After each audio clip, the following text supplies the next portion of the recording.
Hey, this is Steve with Dabble Lab, and today I am joined by John Clive, the CEO of Bespoken Tools. And if you follow the Dabble Lab channel, you have probably seen one or more of the tutorials that Diego from his team has given on using the Bespoken tools. And today we're just going to kind of chat through testing generally and talk about, why you would do it, how you would do it, and more like conceptual and maybe pull those together for the audience that's not currently doing unit testing for skills. Does that sound right, John? We get Yeah, sounds great, and it's great to be here. And I always enjoy chatting with you, Steve. So it should be fun to do this as part of a session here. Yeah, I remember the first time that we chatted was maybe 2016, was it? Yeah, that's what, yep. It was pretty early on, right? And you graciously flew down to Florida Yep. I can't remember where you were. I think you I were, was in Connecticut. Yeah. yeah, you were in Connecticut. That's right. And did a talk for the Alexa Tampa Bay meetup that was very early. I think we had a massive, what, 8 or 9 people in the audience, something like that. Yeah, that is. So I had received the guidance that meetups were a great way to generate interest in our software. And I don't know how well that strategy worked, but what came out of it was maybe not the meetup attendees, but I made a lot of great connections with the organizers. So Yeah. people like yourself became very strong connections for me. And here we are a few years later, right? So good stuff. And Bespoken has come a long way since those early days. Yep, And absolutely. yeah, so on voice testing, I feel like a lot of us right now on the development side are maybe we've come from a test driven development background, maybe not. Maybe we are doing some testing, maybe not. So maybe the starting point is just kind of like, why testing? What's the benefit? And is there a benefit based on the project size? Like, should everybody be doing unit testing? And maybe let's just start there. I'd be interested to hear your thoughts. Yeah, I mean, the why testing is a great question. I mean, I think I'll use it as an opportunity to kind of shoehorn in a little bit of our company history. Okay.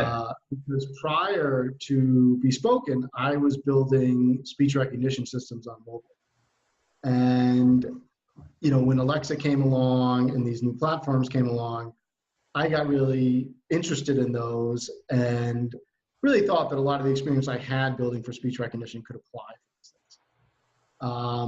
And quite specifically, I mean, this was my experience doing speech recognition systems, is I spent a small amount of time writing code, and I spent a huge amount of time testing it. And the reason why was that it was always unpredictable. It's non-deterministic, speech recognition and an AI system. And it's hard to know what it's going to do, unless you're actually going to go ahead and test it. And so we found with these speech recognition systems that, we couldn't really verify that they're working outside of doing a lot of testing. And that's overall, I think that's a broad conceptual message for why testing is important for Alexa, for Google Assistant, for these platforms, because you're working with an AI-based platform, because you're working with something that's non-deterministic, testing takes on a more essential role. So that's sort of a big picture thought that I like people to have. Yeah.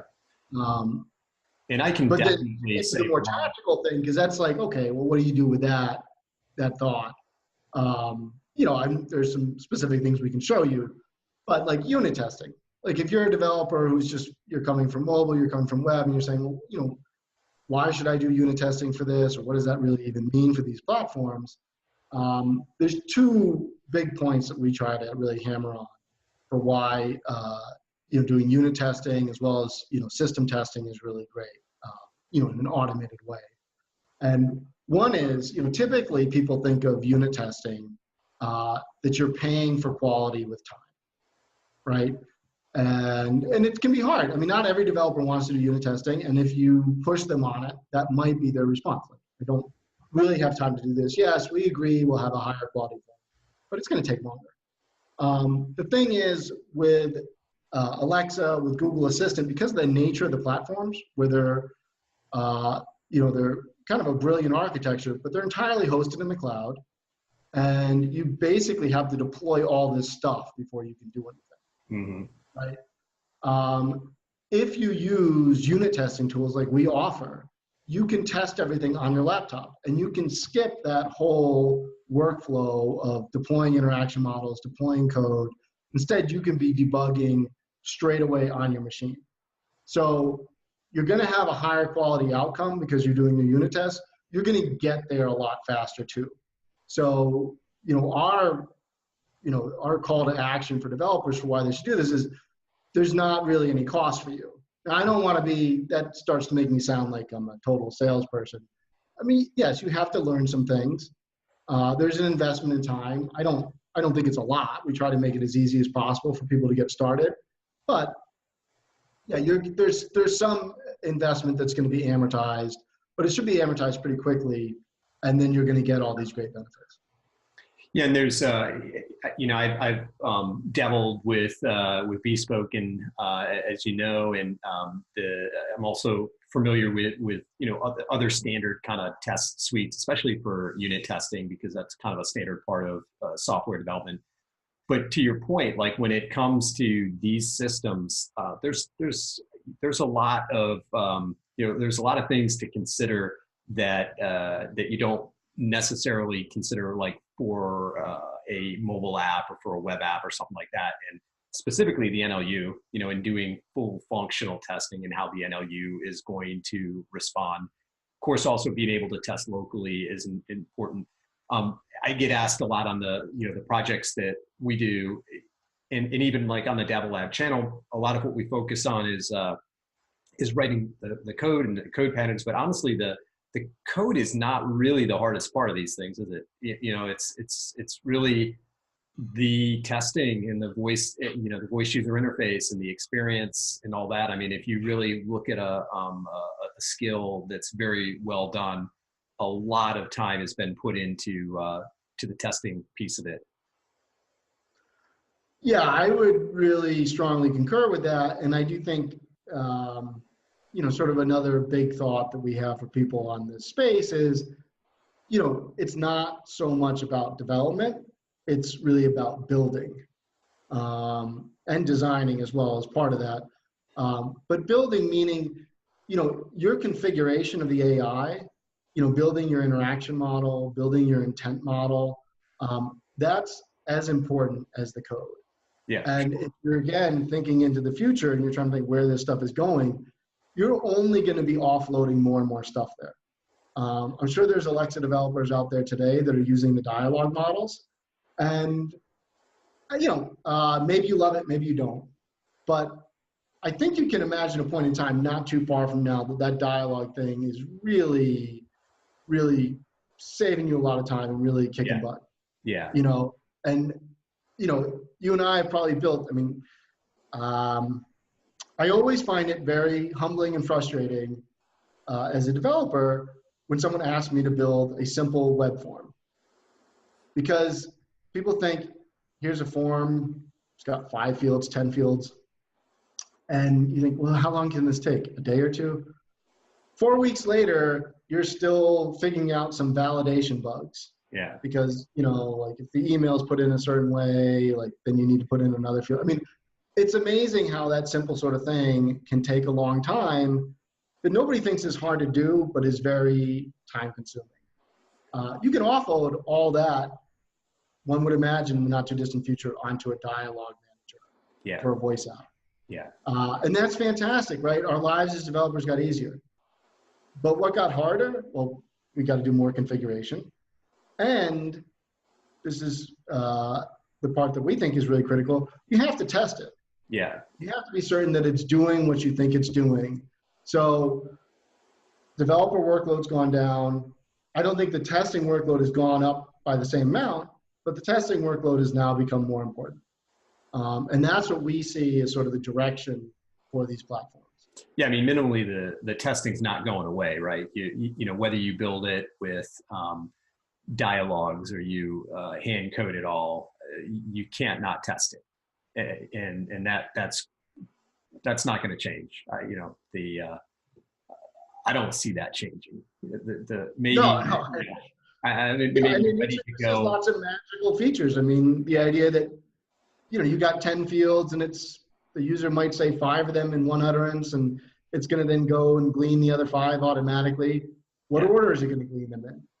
Is it really doing it efficiently? Are the questions intuitive?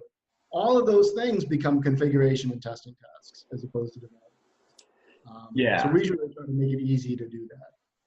Yeah, so Diego's done some really great tutorials. We were talking earlier about like jumping in and and having you show us some code and stuff. I think what we'll do is we'll just link out to those. But I know you've got some good slides that sort of outline what we ought to be thinking of as developers. Maybe we can just take a look at those and talk through some of those for a couple of minutes, and then from there outline sort of the right path for somebody who maybe has not done a lot of unit testing or has not done unit testing in voice development, and show them where they could get started and kind of go from there. Does that sound like the right next I phase? do. I really love that approach. So and we've already kind of been talking through it to some extent.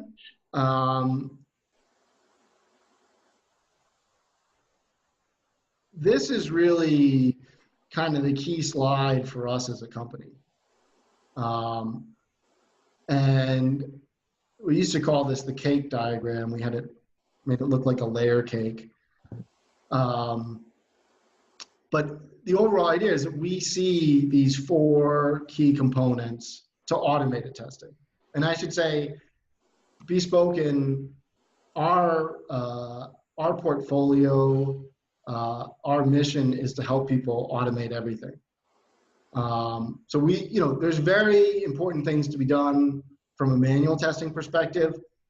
We leave that outside of it.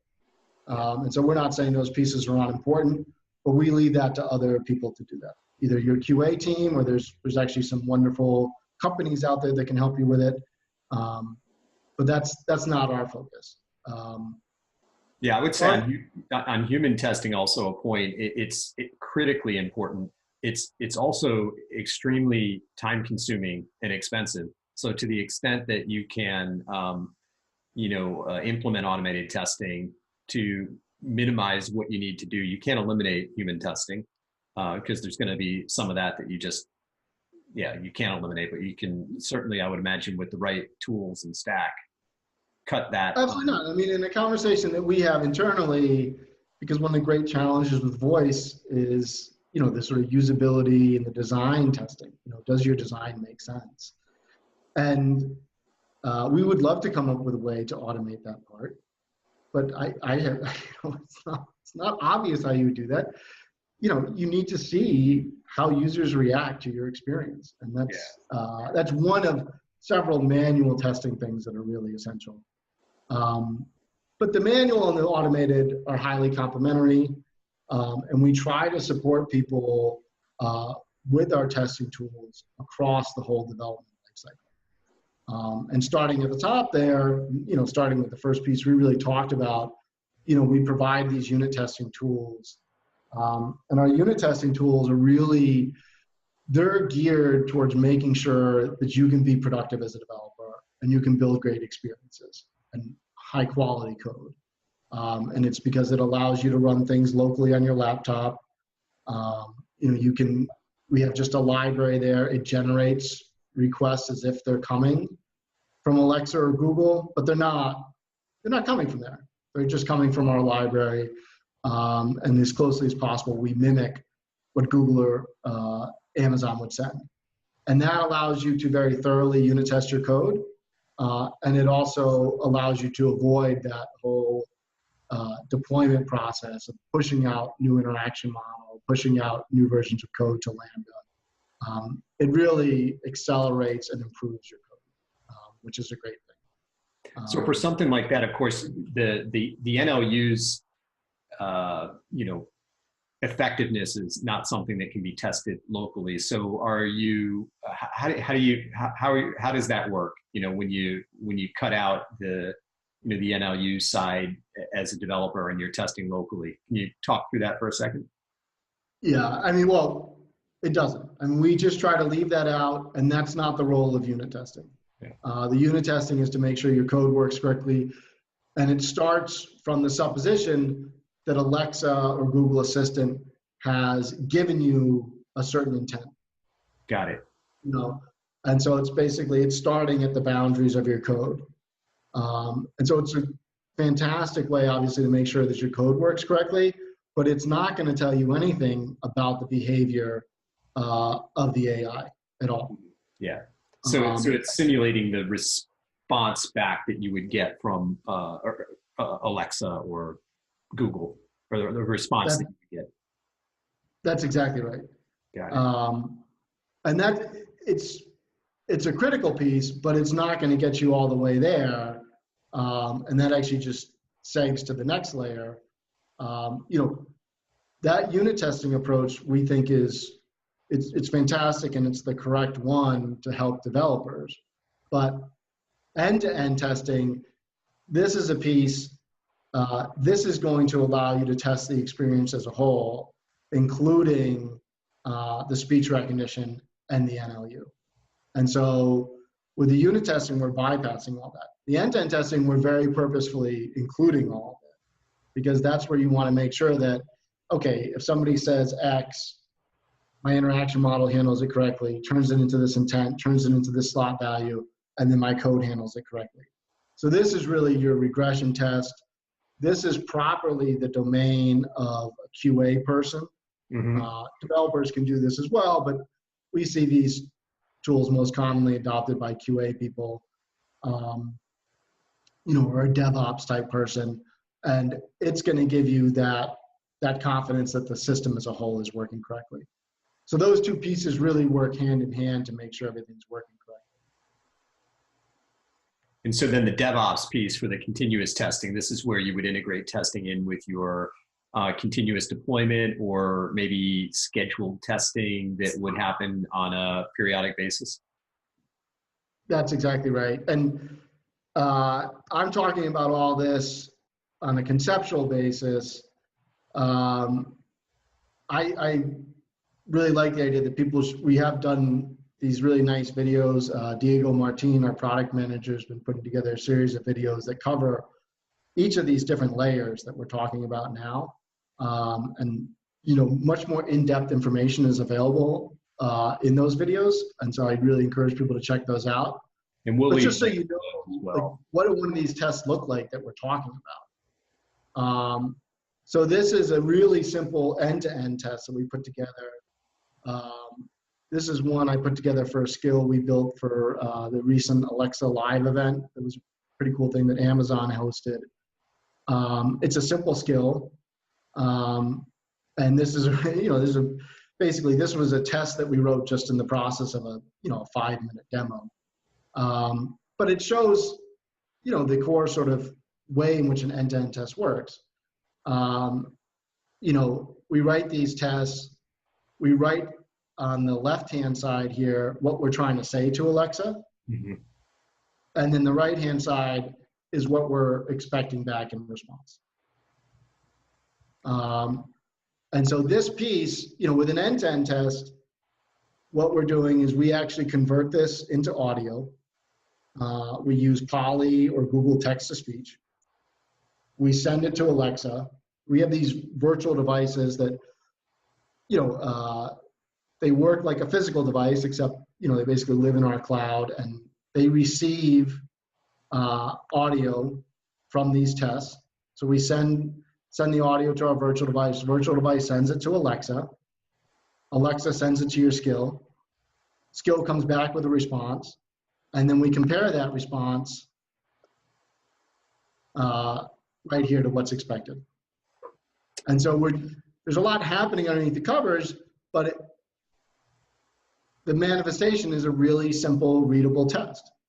Yeah, that's yeah, this is very very cool. So understanding the verbs that you would need to know to write the test is on the developer, which is pretty straightforward. Another question that I have though is the recorded voice that comes from like Poly, or where do you how do you get the recorded version of the test?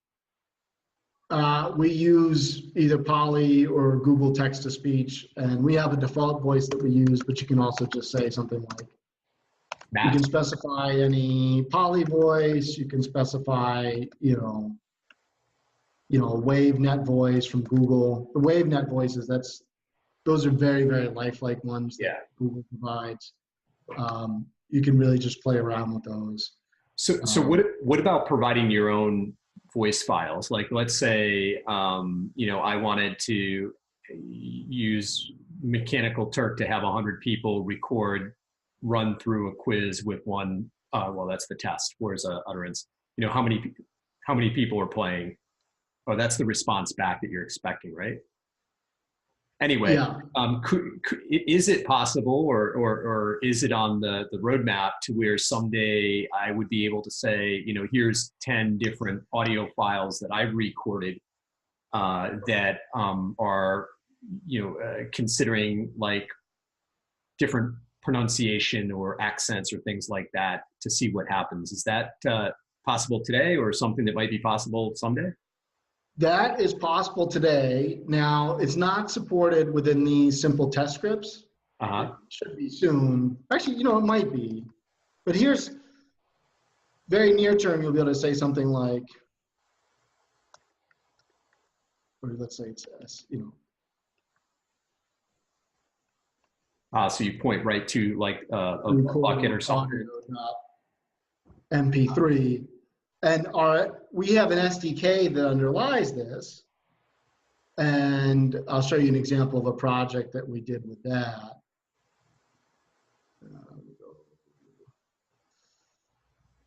Got a lot of windows open here. This is one of my favorite sample projects that we have out here. We do a lot of work with people who do home automation.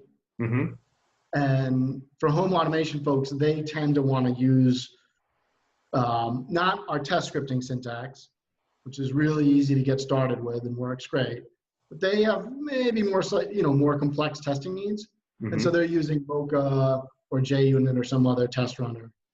And so for those guys, they're then using our API. And it's really pretty simple there too. I mean, this is basically what you call for our API. And if you wanted to use a recorded audio file, you just put a URL here instead. Got It's it. as easy as that. And,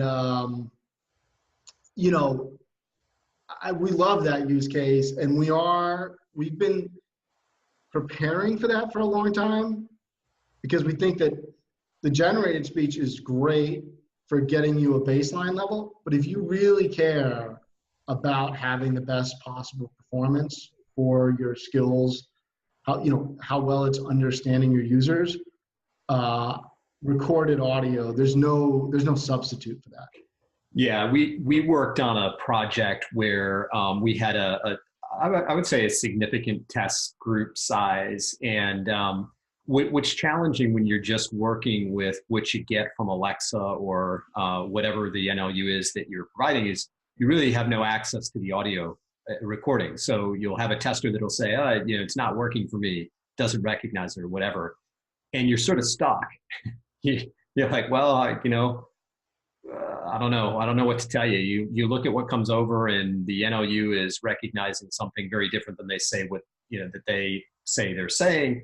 And I started thinking at one point and was brainstorming with a couple of others on the Dabble Lab team, and we're like, wouldn't it be cool if they could just call a telephone number and record whatever they're saying, and we could use that file to run a test, to see what we see and listen as testers to, how they're saying it, and just kind of try to figure it out that way. So it sounds like we could do that right now. And I didn't even realize that. but we could do that with what you provide today. Yeah, and I'm gonna skip over one layer of our cake here, or one layer of our diagram, because what we're really talking about, or where we would steer people for that, is what we call usability performance testing. So early on, I was saying, well, usability testing, that's really a manual thing. You give it to real users and you see how they react. That to me is about testing the design of your usability or your user experience. There's another part with AI systems, which is you just, given the interaction model that you set up, how well is it recognizing? And it's a big challenge. And we built this product. It leverages those same virtual devices we use for end-to-end testing, but it leverages it in a different way, because we no longer care about testing your code with this really. Instead, we care about testing that interaction model and optimizing it as best we can. And with that,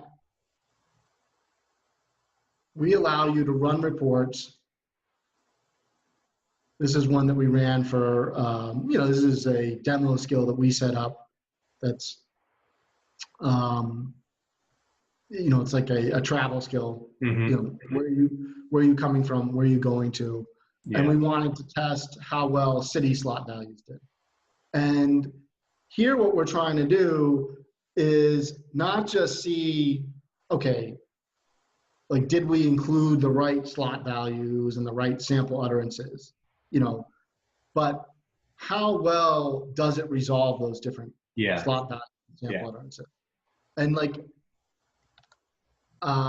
I grew up in the Massachusetts area, which has a lot of great city names outside of Boston. So I like to pick on this example of Brockton. And here we have an example of the type of error that you identify. We used a few different voices, and since we're testing a slot, we used a few different carrier phrases, because with a slot value, people might say it without any carrier phrase. They might just say Boston in response to what city you go to. Or they might say, take me to Boston, or I want to go to Boston. And that affects how well it gets recognized. So you can do different phrase variations. You can even do different background noise scenarios. If you expect a lot of users in the car or in an outdoor environment. Yeah, that's awesome. That is really where it gets tough. Is there's so much nuance in this kind of interaction. It's something unlike a web form or a UI in a mobile app. If the UI only has a button that says click me and nothing else, you know exactly what the user's going to do because they have no other options. But when it comes to somebody standing in front of a smart speaker, who knows, right? And and obviously the people out there that are building these, we talk to skill developers all the time. They're pretty amazed, and we are too, when they share stuff with us around what people do end up saying. Oh yes, they are consistently surprising.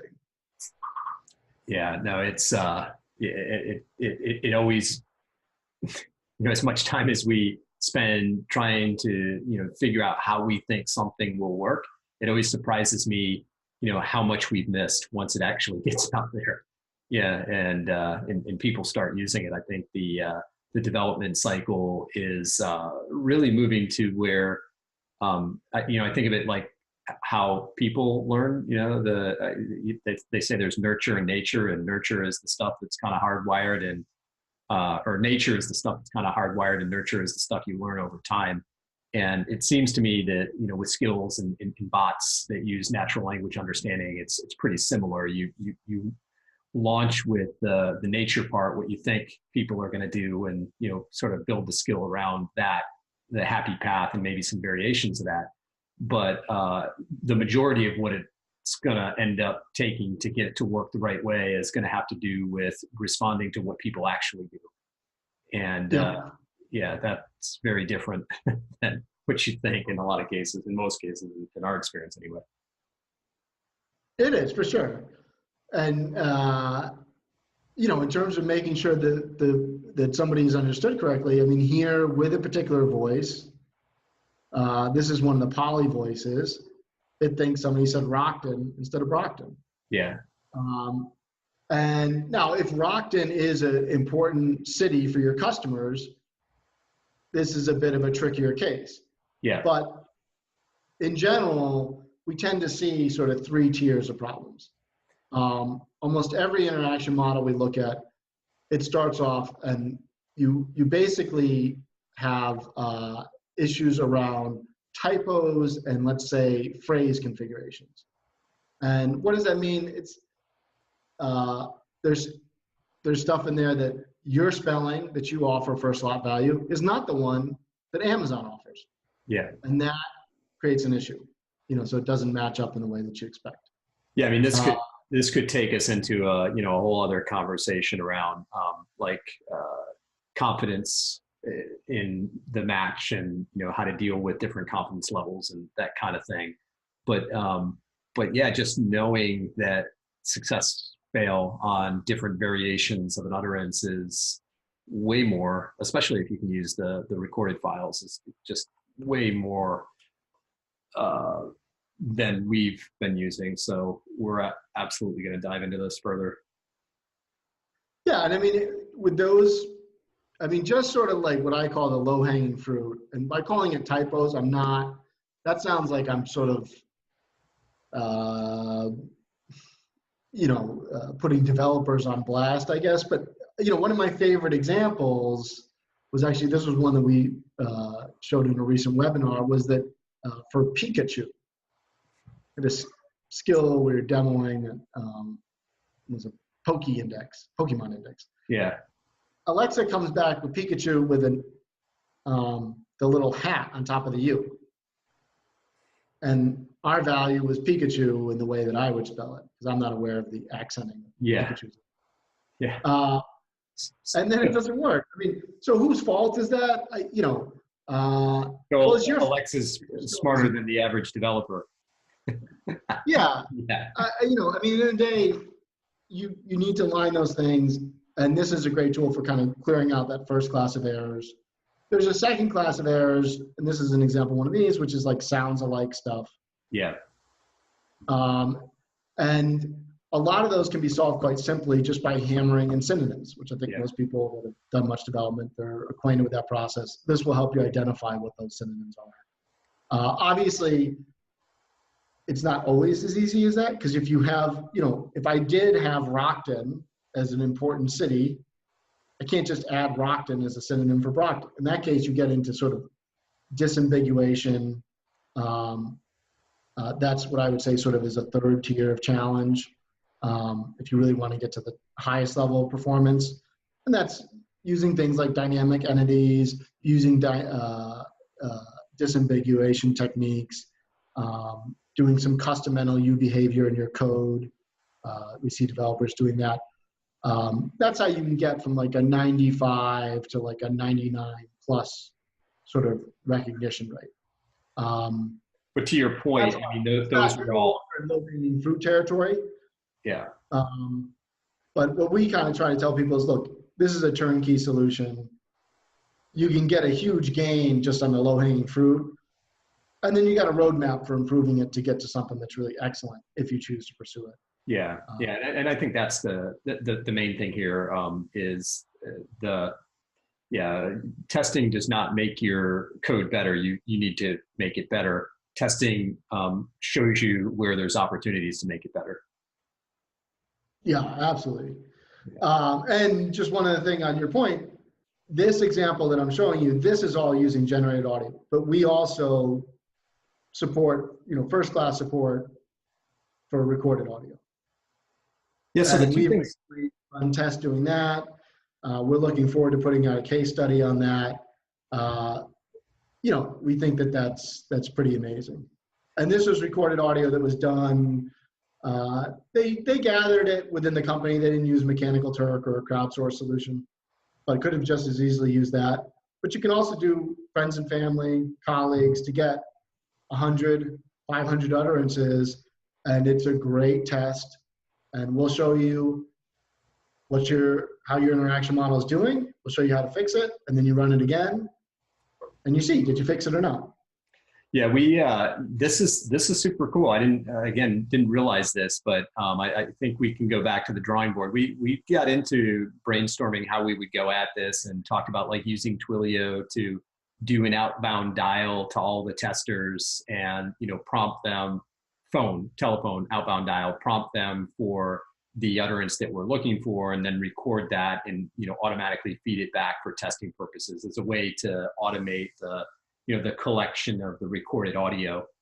Um, and I also didn't realize, because I'm very familiar with like Mocha and Chai. I guess it just didn't occur to me that I could use Mocha and Chai along with Bespoken. And shame on me, I should have dug into it further.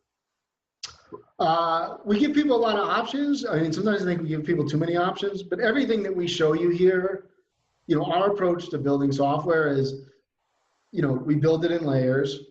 So everything that we use has an API, and then we usually try to build some very user-friendly piece on top of that API. So you have an So, SDK, node module that could be pulled in so that all of this could be done in your testing and assertion environment of choice. yeah, and like for the unit testing, for example, the unit tests look quite similar to the end-to-end tests, except we deal with intent names Yeah. as opposed to utterances, because we're not doing NLU, right? So you just give us the intent name so we can test your code. And here we're using the exact same scripting syntax. But we also have, if you don't like these tests, if you really like using Mocha or Jest, you can use that instead, because we have a nice library that underlies this. Yeah. We have that kind of flexibility, and that's just how we build software. Yeah, this is great. Well, hey, John, I really appreciate you taking the time out, and I always enjoy talking. And this I think is super helpful. Like we said, what we'll do is we'll leave links out to the videos, the tutorials that Diego has done, and links also back to where you can get more information on the Bespoken site. There's some really good written tutorials, and I think you have some video tutorials out on your site as well, if I'm not mistaken. And so we'll link out to those things there. And if somebody wants to reach out, connect with you, what's the best way for them to do that? We have a few different channels on our website. You can just go there, and we have Intercom. You can just type into Intercom. It's a little bubble in the right corner. We also use Gitter. And you can also find us on Twitter, Bespoken.io, and then I'm JPKBST. Awesome. Awesome. Well, hey, and also, if people just post comments on this video, I will say, one particular question I would have for people is we are planning more videos. If anything that we've gone over in this you don't think is covered by some of the videos we've already done with Steve, let us know, because we're working on more videos, and we'd like to know where you'd like to see us go with that. Yeah, and you guys are approved moderators on the Dabble Lab channel too, or you're moderators on the Dabble Lab channel. So yeah, so any questions that, comments that you might have that you leave on the YouTube video will also get to get over to the Bespoken team. Nice.